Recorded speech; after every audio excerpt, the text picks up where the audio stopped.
Hey, Professor Hitch here, and today we're going to talk about reader response criticism. First thing, is this good news or... Well, many new students of critical theory are relieved and happy when they get to the unit on reader response criticism, perhaps because they enjoy the idea that their responses are important enough to be the focus of literary interpretation. Unfortunately, depending on the kind of reader response theory that we're talking about, your response to a literary text can be judged insufficient or less efficient than others. So, what is reader response criticism? Well, it's actually a broad, exciting domain of literary studies that can help us learn more about our own reading processes and how they relate to, among other things, specific elements in the text we read, our life experiences, and the intellectual community of which we are a member. Some early history. Attention to the reading process emerged during the 1930s as a reaction against the growing tendency to reject the reader's role in creating meaning, a tendency that became the formal principle of new criticism that dominated the practice in the 1940s and 50s. So, much the same way that new criticism was a response of biographical or historical criticism, reader response theory is a response to new criticism.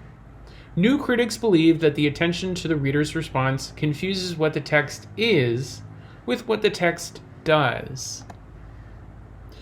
Reader response theory, which didn't receive much attention until the 1970s, maintains that what a text is cannot be separated from what it does.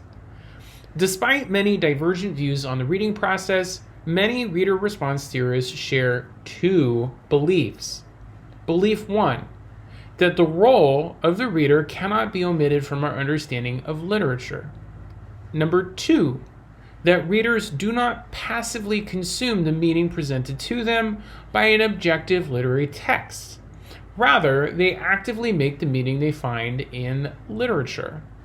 If you spend a moment and think about that second point, it makes a great deal of sense. When you read something, you don't sit there and just let it happen to you. It doesn't wash over your face.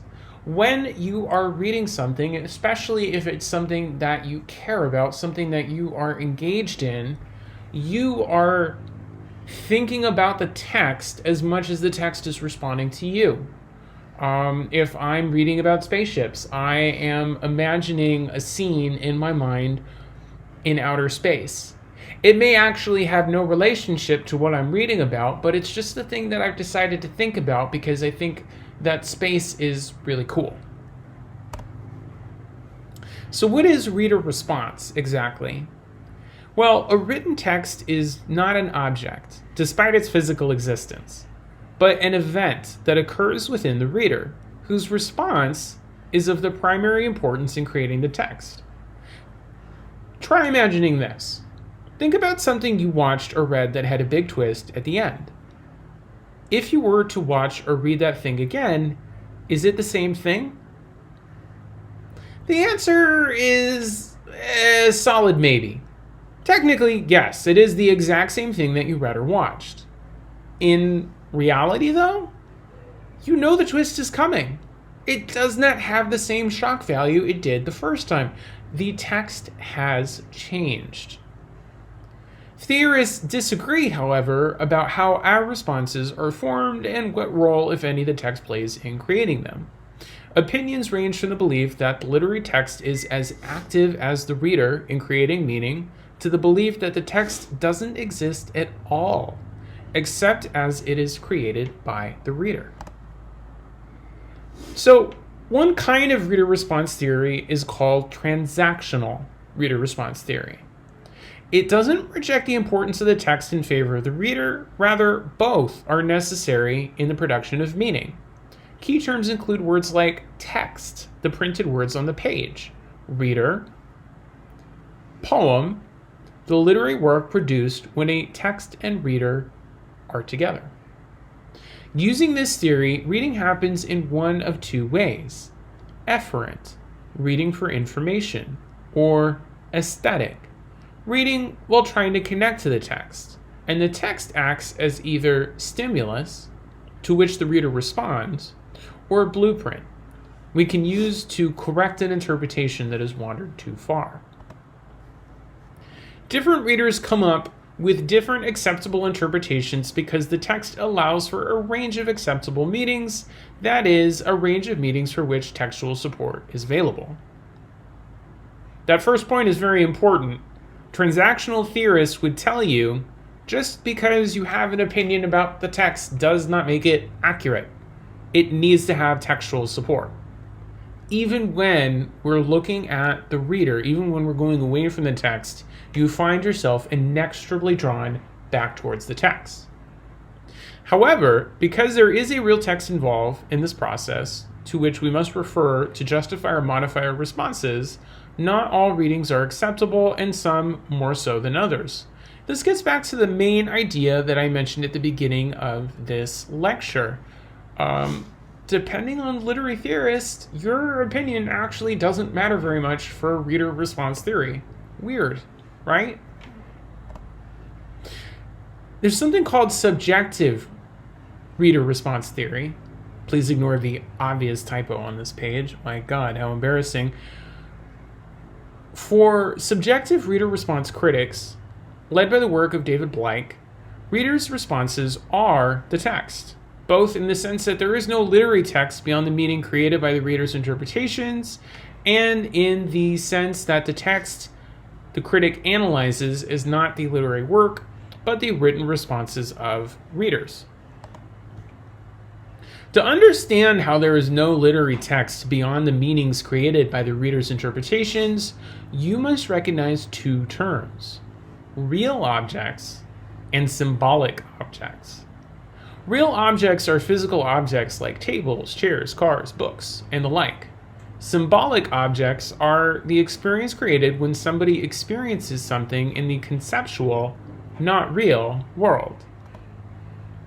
To summarize Blake's procedure, students are asked to respond to a literary text by writing a response statement and then by writing an analysis of their own response statement, both of which tasks are performed as efforts to contribute to the class's production of knowledge about reading experience.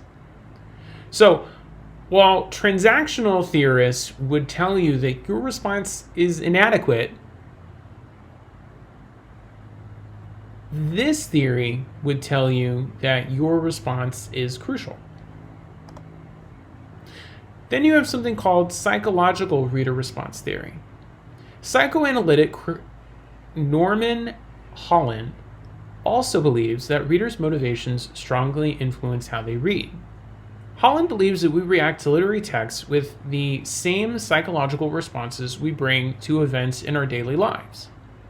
Holland calls the patterns of our psychological conflicts and coping strategies our identity theme. When we read literature, we project our identity theme or variations of it onto the text. For example, if I, as a reader, am really interested in confronting authority, I had a weird relationship with my father, I have unresolved issues, and so every time I read a text, I read it as being about confronting authority. That's an example of me projecting my identity theme onto a text. Something called social reader response theory. According to Fish, what we take to be our individual subjective responses to literature are really products of the interpretive community to which we belong. By interpretive community, Fish means those who share the interpretive strategies that we bring to the text when we read, whether or not we realize we're using interpretive strategies, and whether or not we are aware that other people share them. To summarize this concept, Fish believes that we are all part of communities. That, for instance, community college students are a community, and that different communities, say community college students and university students, have different responses to texts. The following are some terms you'll see applied to the reader of a text.